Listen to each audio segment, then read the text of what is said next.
64장 유협열전. 선비와 유협의 차이. 한자는 한비자를 말합니다. 한자는 유자는 문으로 법을 어지럽히고 협객은 무로 금령을 범한다라고 말했다. 이것은 선비와 협객 둘 다 비난한 것이지만 학문하는 선비, 즉 유가는 대부분 세상에서 칭송받고 있다. 술수로서 재상이나 경이나 대부가 되고 그 시대의 군주를 도와 공적과 명성이 역사에 기록된 경우는 구태여 이야기할 필요도 없다. 하지만 계차나 원헌 같은 자는 서민이지만 글을 읽어 홀로 군자의 덕을 지니고 있었다. 의를 지키며 그 시대의 흐름에 구차하게 영합하려 하지 않았지만 그 시대 사람들도 그들을 비웃었다. 그래서 계차와 원헌은 일생 동안 사방이 벽분인 쑥대로 엮은 집에서 배옷과 나물밥을 먹으며 살았음에도 불만이라고는 없었다. 그들이 죽은 지 400년이 지났건만 제자들은 그들의 뜻을 이어받는 일을 게을리하지 않고 있다. 지금 유협의 경우는 그 행위가 비록 정의에 부합되지는 않아도 그들의 말에 믿음이 있고 행동은 과감하며 한번 승낙한 일은 반드시 성의를 다해 실천하고 자기 몸을 아끼지 않고 남에게 닥친 고난에 뛰어들 때에는 생사와 존망을 돌아보지 않으면서도 자신의 능력을 뽐내지 않고 그 덕을 자랑하는 것을 수치로 여겼다. 대체로 또한 이런 점은 높이 칭찬할 만하다. 사람은 누구든지 위급한 상황에 부딪힐 때가 있다. 태사공은 말한다. 옛날 우수는 아우 때문에 우물을 파고 창고를 고치다가 궁지에 몰렸고 이유는 솥과 도마를 짊어지고 다니며 요리를 했으며 부열은 부엄이라는 동굴에 숨어 살았고 여상은 극진이라는 나루트에서 공궁하게 살았으며 이오는 관중을 말합니다. 이오는 수갑과 착구를 찬 일이 있고 백리해는 노예가 되어 소를 먹였으며 공자는 광땅에서 위급한 변을 당했고 진과 채 사이에서는 굶주려 얼굴빛이 나빴다. 이들은 모두 선비로서 휴양을 닦은 어진 사람이다. 그런데도 이러한 재난을 만났는데 하물며 평범한 재능을 가진 사람으로 어지러운 세상의 혼탁한 흐름을 건널 수 있겠는가? 그들이 재앙을 겪는 경우를 어찌 다 말할 수 있겠는가? 어떤 비루한 사람, 즉 백성이 이러한 말을 했다. 어찌 이 일을 알아야 하겠는가? 이익을 누릴 수 있게 해주면 그가 바로 덕 있는 사람이다. 그래서 백인은 주나라가 천하를 얻는 것을 초악하게 여겨 수양산에서 굶어 죽었지만 문왕과 무왕은 이 때문에 왕위에서 물러나지 않았고 도척과 장교는 포악하고 잔인했지만 패거리는 그들이 의기 있는 사람이라고 끝없이 칭송하였다. 이것으로 볼 때 허리띠의 깔꼬리 단추를 훔친 사람은 처형되고 나라를 훔친 사람은 제후가 되며 제후의 문화에는 인의가 있다라는 말은 헛된 소리가 아니다. 지금 학문에 얽매이거나 작은 의를 품은 채 오랜 세월 세상을 등지고 살아가는 것이 어찌 저급한 의논으로 세속에 부합하여 세상의 흐름을 따라 부침하며 영예로운 이름을 얻는 것만 못하겠는가? 그러나 또 표의의 무리로서 은혜를 입으면 갚고 성낙한 일은 실천하고 천리 먼 곳까지 가서도 의리를 외치며 실천하고 의를 위해 죽는다면 세상 사람의 평을 돌아보지 않으니 이 또한 유협 무리의 뛰어난 점으로서 구차스럽게 그런 생활을 하는 것은 아니다. 그래서 선비들도 막다른 처지에 몰리면 그들에게 목숨을 맡기게 되니 이들이야말로 어찌 사람들이 말하는 현인이나 호글이 아니겠는가. 만일 민간의 유협들과 계차, 원헌의 권세와 역량을 비교한다면 그 시대에 이룬 공적을 놓고는 한날에 같이 말할 수 없을 것이다. 만일 성과와 신의를 지키는 점에서 본다면 협객의 정의를 또 어찌 적다고 할 수 있겠는가? 바람과 기세 중 어떤 것이 먼저였을까? 옛 포의의 협객에 대해서는 들은 것이 없다. 근대의 연릉, 맹상군, 춘신군, 평원군, 신능군과 같은 무리들은 모두 왕의 친족으로서 봉토를 소유하고 경상의 부유함에 기대어 천하의 어진 사람들을 불러들여 제후들 사이에 이름을 드러냈으니 어질지 못한 사람이라고는 할 수 없다. 이를 비유하자면 바람을 쫓아 소리를 지르면 소리가 더 빨라지는 것은 아니지만 그 기세가 거세어지는 것과 같다. 그러나 시정 협객들의 경우는 행실을 닦고 절개를 지켜 온 천하의 명성을 떨쳤으니 현명하다고 칭찬하지 않을 수 없다. 이렇게 하는 것은 어려운 일이다. 그런데도 유가와 묵가에서는 모두 이들을 배척하고 버려 책에 싣지 않았다. 진나라 이전의 평민 협객에 대해서는 사라져 보이지 않으니 나는 매우 유감스럽게 생각한다. 내가 들은 바로는 한나라가 일어난 뒤로 주가, 전중, 왕공, 극맹, 곽해 같은 무리가 있었다. 비록 때때로 당시 법에 어긋나는 일을 하기도 했으나 개인의 품덕, 청렴, 겸양 면에서는 칭찬하기에 충분하다. 그들의 명성이 헛되이 세워진 것이 아니고 선비들이 헛되이 따랐던 것도 아니다. 패거리나 세력이 강한 종족이 서로 의지하고 재물을 써서 가난한 사람들을 뿌리며 포악한 무리들이 외롭고 약한 사람을 난폭하게 해치고 억누르며 자신들의 욕망을 쫓아 스스로 즐거워하는 것 따위를 유협의 무리는 또한 수치로 여긴다. 나는 세상 사람들이 그들의 속뜻을 살펴보지도 않은 채 함부로 주가와 곽해 등을 세력이 강한 종족이나 포악한 무리들과 같은 부류로 보고 비웃는 것이 슬프다. 대표적인 서민 협객. 노나라 주가는 고조와 같은 시대 사람이다. 노나라 사람이 모두 유가로서 가르쳤으나 주가만은 협객으로서 소문이 났다. 그가 숨겨주어 목숨을 거친 호글만도 100명을 헤아리고 그 밖에 평범한 사람들은 말로 다 할 수 없을 만큼 많다. 그러나 그는 평생 자기 재능을 자랑하지 않고 자신의 덕행에 스스로 즐거워했다. 오히려 전에 자신이 은혜를 베푼 사람을 다시 만나게 될까 두려워했다. 남의 어려움을 도울 경우에는 우선 가난하고 신분이 천한 사람부터 시작했다. 그의 집에는 남아도는 재산이 없고 옷은 달아서 무늬도 온전하지 않았으며 먹는 것은 2가지 이상의 반찬을 먹지 않고 타고 다니는 것도 소달구지에 지나지 않았다. 남이 위급한 상태에 놓인 것을 보면 전심을 다해 구제하고 자기 일보다 더 중요하게 여겼다. 그는 일찍이 몰래 계포 장군을 위험에서 벗어나게 한 적이 있었다. 계포는 존귀한 신분이 된 뒤에 그를 찾았지만 끝내 만나지 않았다. 함곡관 동족지역 사람치고 목을 내리고 그와 사귀기를 원하지 않는 이가 없었다. 초나라의 전중은 협객으로 소문이 났고 금수를 좋아하였다. 그는 아버지께 효도하는 예절로서 주가를 섬겼는데 스스로 자신의 행동이 주가에 미치지 못한다고 여겼다. 전중이 죽은 뒤로 낙양에 극맹이라는 사람이 있었다. 주나라 사람들은 장사를 업으로 삼았는데 극맹은 제후들 사이에 협객으로 꽤 알려졌다. 오나라와 초나라가 반란을 일으켰을 때 조후부는 태위가 되어 전거를 타고 하남으로 가던 길에 극맹을 얻게 되자 기뻐하며 말했다. 오 초가 큰일을 저지르면서도 극맹을 찾지 않았으니 나는 그들이 할 수 있는 것이 없음을 알 수 있다. 이것은 천하가 소란한 때에 재상이 극맹을 얻은 것은 적국 하나를 얻은 것과 마찬가지라는 말이었다. 극맹이 한 일들은 주가의 그것과 아주 비슷했다. 그는 도박을 좋아하고 소년처럼 장난기가 많았다.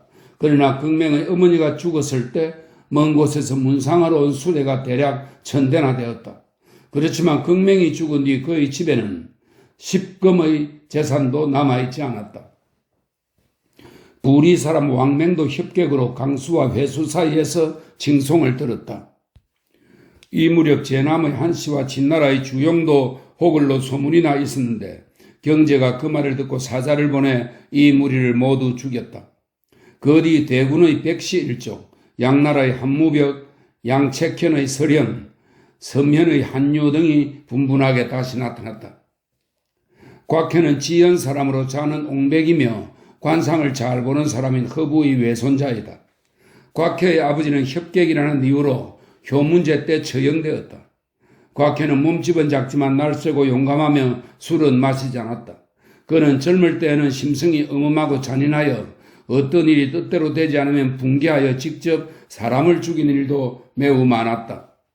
그는 자기 몸을 던져 친구의 원수를 갚아주고 도망쳐온 사람을 숨겨주고 간악한 짓을 하고 강도짓을 그치지 않았으며 사사로이 돈을 만들고 무덤을 파헤쳤는데 이러한 일을 헤아릴 수 없이 많이 했다.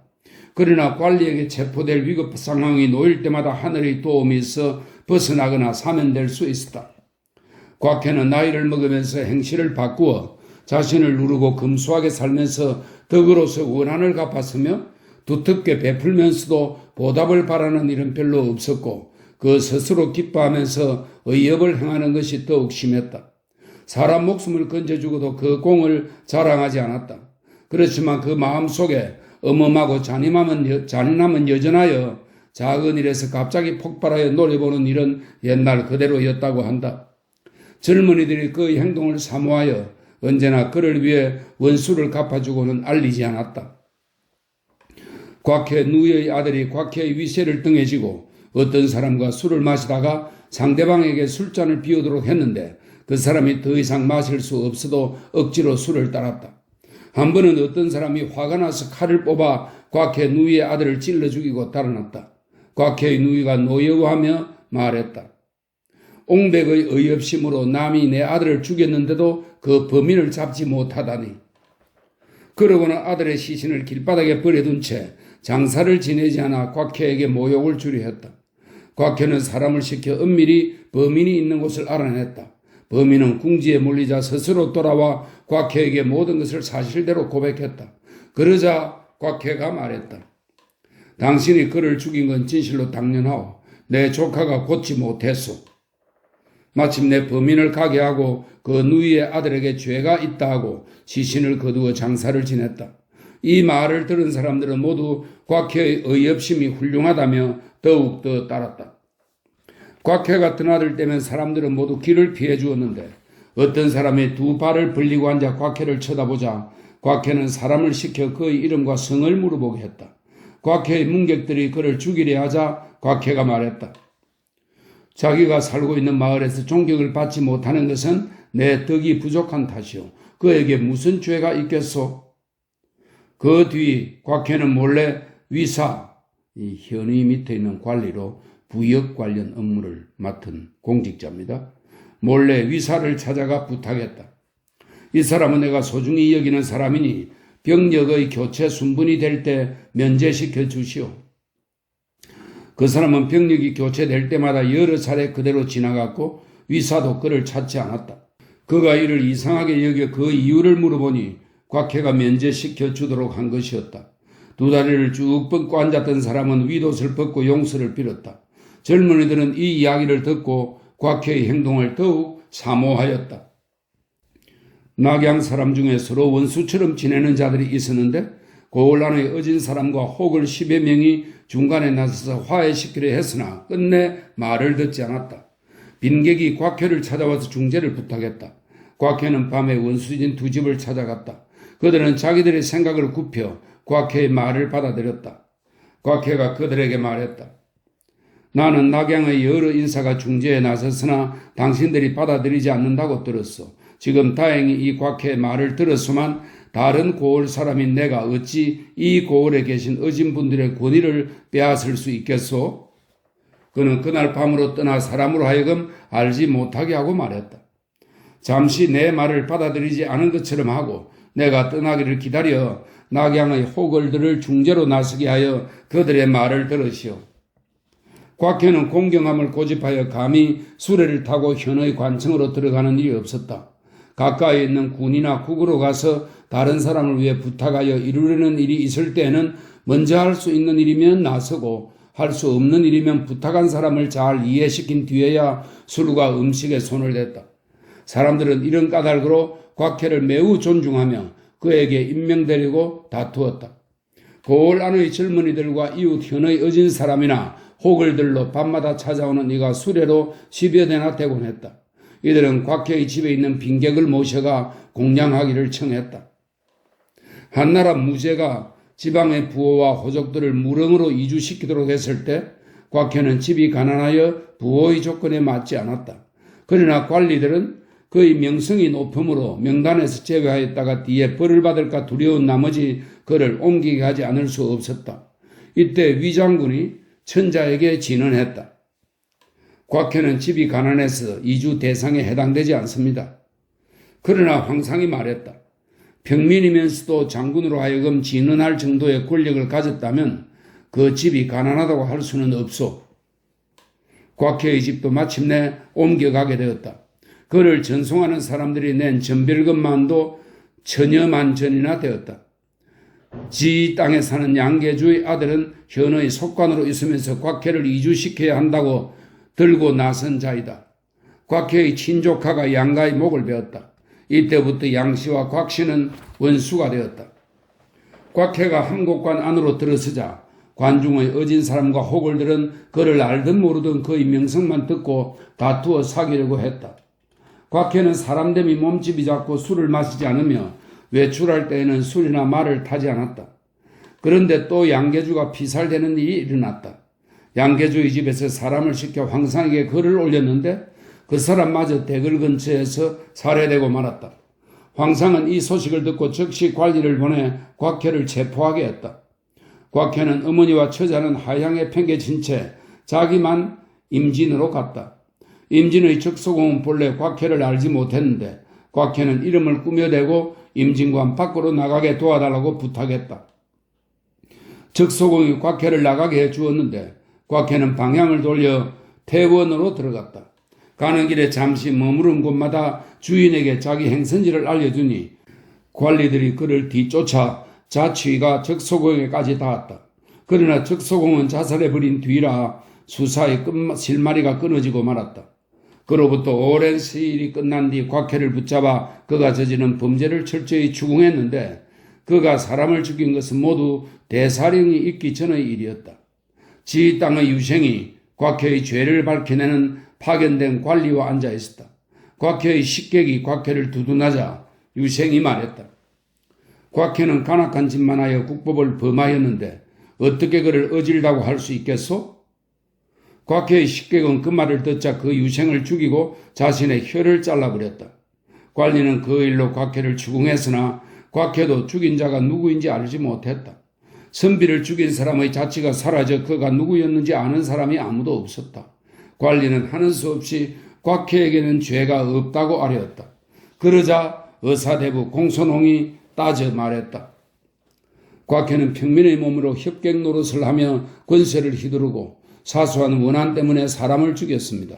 선비를 죽인 일을 곽혜가 모른다고 해도 그 죄는 곽혜가 직접 죽인 것보다 큽니다. 대형 무도죄에 해당합니다. 마침내 곽혜 옹백의 일족을 죽였다. 이 뒤로도 협객 노릇을 한 사람은 아주 많으나 오만하기만 할 뿐 헤아릴 만한 자는 없었다. 그러나 관중에서는 장안의 번중자, 괴리의 조왕손, 장릉의 고공자, 서하의 곽공중, 태원의 노공류, 임회의 예장경, 동량의 정군유 등이 협객 노릇을 하면서도 진중하고 겸손한 군자의 풍모를 지녔다. 장안 북쪽 지방의 요시, 서쪽 지방의 두시 일족, 남쪽 지방의 구경, 동쪽 지방의 조타 오공자, 남양의 조조 같은 무리는 민간에 사는 도척과 같은 무리일 뿐이니 어찌 말할 가치가 있겠는가. 이들은 과거의 협객 주가가 수치스럽게 여기는 자들이다. 태사공은 말한다.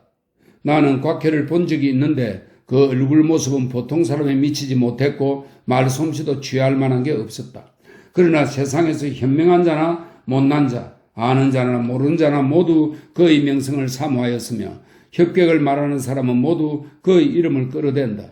속담에도 사람이 아름다운 명예로 얼굴을 삼으면 어찌 다함이 있겠는가라고 했다. 아, 애석하구나.